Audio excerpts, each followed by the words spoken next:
Hello friends, welcome back to Geology Aspirant YouTube channel. So today again we will be going to discuss about regarding interior of the earth. So more or less हमने हर एक चीज़ चाहे वो density का बात करें, चाहे वो आप बात कर लो डिसकंटिन्यूटी का, ठीक है, चाहे आप बात कर लो वेलोसिटी का, हर एक चीज़ हमने डिस्कस किया regarding interior of the earth according to different layers like crust, mantle and core. Again we have divided different layer into sub layers, okay, and especially in the upper mantle you have the upper mantle में आपका था lower velocity zone and you have the transition zone. तो हर एक चीज़ हमने देखा था।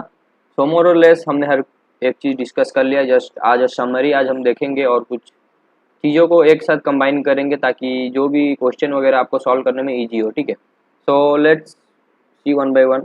So first will see regarding discontinuity profile. तो discontinuity profile क्या, all of you know what is discontinuity. मतलब डिसकंटिन्यूटी क्या है, एक पर्टिकुलर डेप्थ पे वो एक लेयरिंग टाइप का रहता है या फिर एक डिस्टिंग्विशिंग प्रॉपर्टी रहता है जो कि suppose this is a layer A layer B. तो ये जो डिसकंटिन्यूटी ये क्या करता है, डिवाइड करता है layer A from layer B, ठीक है। तो ये जो एरिया, ये जो जोन है, ये जो डेप्थ है, यहाँ पर कहीं ना कहीं दो लेयर का प्रॉपर्टी या फिर property of the layer particularly going to change, ठीक है। तो यही चीज़ है डिसकंटिन्यूटी और डिसकंटिन्यूटी प्रोफाइल हम देखेंगे। तो first you have the Conrad discontinuity. All of you know Conrad discontinuity क्या करता है, क्रस्ट में जो आपका upper, in crust you have the upper crust and lower crust. So lower crust and upper crust को सेपरेट करता है Conrad discontinuity which is at the depth of 11 kilometre. जो भी यहाँ पर है ये सब किलोमीटर्स में। Again you have the Moho discontinuity. All of you know what is the Moho discontinuity which is separating the crust and mantle and situated at the depth of in an average 33 kilometres. So Moho discontinuity क्या करता है, crust and mantle को separate करता है। Again you have the lower velocity zone. This is not a discontinuity, this is a zone, क्योंकि ये भी एक इंपॉर्टेंट, तो इसको भी ऐड कर लेते हैं। तो लोअर वेलोसिटी जोन क्या है, it is a particular zone where the velocity of the wave particularly going to slow, या फिर कम जाता है वेलोसिटी। तो ये जो जोन है 100 से 200 किलोमीटर में वेरी करता है, मतलब इसका थिकनेस। और ये कहाँ पर पर्टिकुलरली रहता है, मतलब अगर आप देखो इफ दिस इज सरफेस, ये जोन स्टार्ट होगा particularly from the 100 kilometre to 200 kilometre. ये जो जोन है this is nothing but your lower velocity zone. और sometimes people are considering it 80 to 220, so anything you can consider, okay.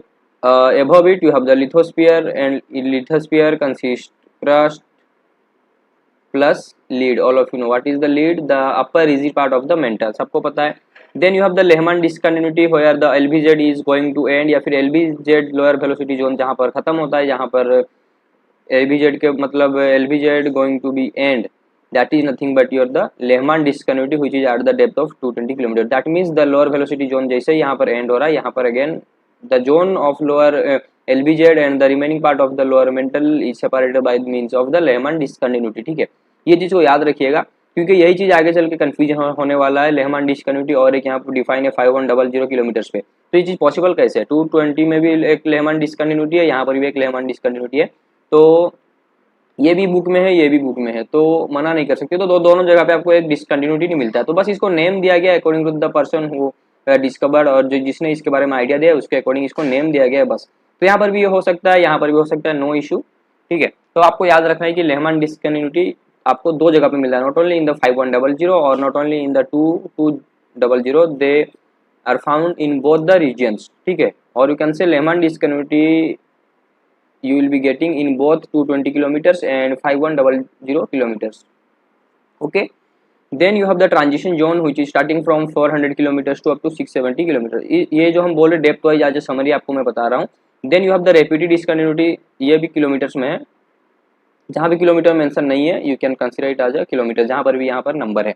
Then you have the rapid discontinuity. Rapid discontinuity again some people considering it as 950 kilometers, 1000 kilometers. So basically rapid discontinuity क्या करता है, अपर and lower mental को separate करता है 8000 kilometres depth पे, ठीक है।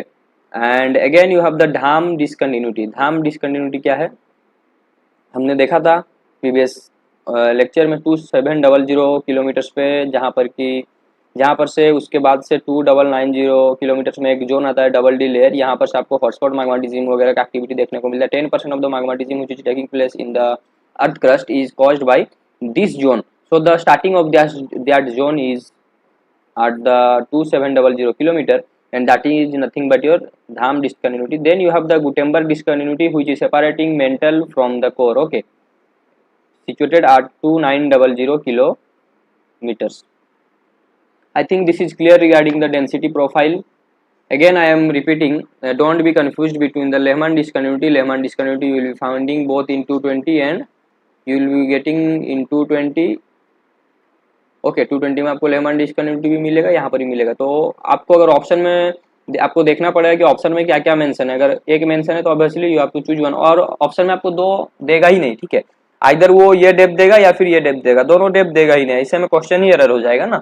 सो you need to observe what is the question, what he is asking about. अगर समटाइम्स क्या होता है कि क्वेश्चन में दोनों भी देगा, बट वो बोलेगा कि अपर मेंटल में जो सेपरेट करता है लेहमान डिस्कन्टिन्यूटी उसका डेप्थ क्या है। अब चाहे वो 5100 दे, but it is mention in the question ना कि अपर मेंटल में आपका लेहमान डिस्कन्टिन्यूटी कहाँ पे 220 के डेप्थ पे, all of you no. But वही चीज अगर वो विदाउट मेंशनिंग द लेयर बोलता है देन ऑब्वियसली वो दो ऑप्शन देगा ही नहीं। So don't be confused in between that.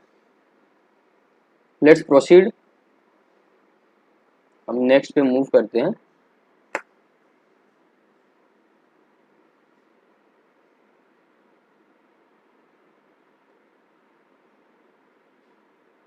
हाँ, next is your velocity profile. So हम वेलोसिटी प्रोफाइल के रिगार्डिंग देखेंगे। तो वेलोसिटी, इससे पहले हमने डिस्कन्टिन्यूटी देखा, वेलोसिटी प्रोफाइल क्या है। तो वेलोसिटी कितना रहता है, या फिर वेलोसिटी जो भी हम देखेंगे किलोमीटर पर सेकंड में देखेंगे। CL is nothing but your upper crust, this is your lower crust, okay, upper mantle, asthenosphere, ठीक है, all of you know. After asthenosphere the remaining part of the mantle, upper mantle, after asthenosphere means the remaining part of the upper mantle. Then you have the lower mantle. यहाँ पर depth कितना रहता है, मैं depth बस आपको parallelly लिख दे रहा हूँ। ये रहता है 2900, यहाँ पे आपको डेप्थ मिलेगा। आस्थेनोस्फीयर विल स्टार्ट फ्रॉम 100 टू 220 तक ना, इसका डेप्थ जो रहता है 220 तक रहता है। आस्थेनोस्फीयर 100 to 200 we can consider. Then CL is from, if this is the surface 0 to 11 kilometer and Seema is more or less 33 kilometers, ठीक है। So from here you have the upper part of the upper mantle, जिसको आप lead बोलते हो, हमने ये सब चीज देखा। So the velocity of P wave in CL और upper crust is 6.1 km per second and all are given here. Just अगर आप एक ट्रेंड देखो, ये मोर और लेस क्या हो रहा है, इंक्रीज 6.1, 6.8, 8.1, बट डायरेक्टली ये जाके डिक्रीज हो रहा है। कहाँ पे, आस्थेनोस्फीयर पे हुआ है, because the asthenosphere is not rigid. हुआ है because it is in the liquid, not liquid, it is in the semi plastic. Liquid में कौन सा है, आउटर कोर, ये है लिक्विड में, ठीक है, ये सेमी प्लास्टिक में है, ये है लिक्विड स्टेट में। सो अगेन यहाँ पर डिक्रीज होता है, फिर आफ्टर दैट ये 8.1 था, यहाँ पर शार्पली फिर इंक्रीज हो रहा है 8.2, then again if you see this is increasing, but again यहाँ पर देखिए 13 के बाद सडनली यहाँ पर डिक्रीज हो रहा है। Why, it is in the liquid state, then after that it is increasing. So more और less you need to understand the trend, okay, trend भी अंडरस्टैंड, बस अगर आपको लेयर के बारे में पता है, लेयर का मैकेनिकल प्रॉपर्टी के बारे में पता है, किस तरीके से वो बिहेव करता है, either it is solid, liquid और semi plastic, then you can easily correlate, okay. क्योंकि ऑप्शन में डायरेक्ट इतना डेप्थ में नहीं देता है कि हाँ इसका वेलोसिटी कितना है, या फिर क्वेश्चन जो पूछते हैं उसमें ऑप्शन रहता है, डायरेक्ट नहीं देता है कि पीएफ का वेलोसिटी बताओ, सीएल में क्या है, बट मोर और less you have to have idea, ठीक है। Then in S wave, what about S wave, S wave भी सेम ट्रेंड फॉलो करता है, 3.4, 4.0, 4.7, तो मोर और less it is increasing, but suddenly after 4.7 it should again increase, but यहाँ पर decrease हो रहा है because it is in the semi plastic. Then इसके बाद फिर से इंक्रीज होता है, 4.7 पे आता है जैसे था 8, बट यहाँ पे ये 0 हो जाता है। हुआ है आफ्टर कोर, लिक्विड में इसको पेनिट्रेट नहीं करता है, ठीक है। और ये 4 है, sometimes it is not consider also. हुआ है बिकॉज अगर ये आउटर कोर यहाँ पे है ना, then if this is the outer core, this is the inner core, इससे ये जाएगा नहीं तो यहाँ पहुंचेगा कहाँ से, ठीक है। I think it is clear more और less velocity profile. Regarding velocity profile clear हो गया होगा, तो चलो फिर देखते हैं रिगार्डिंग योर डेंसिटी का प्रोफाइल क्या है, किस तरीके से बिहेव करता है।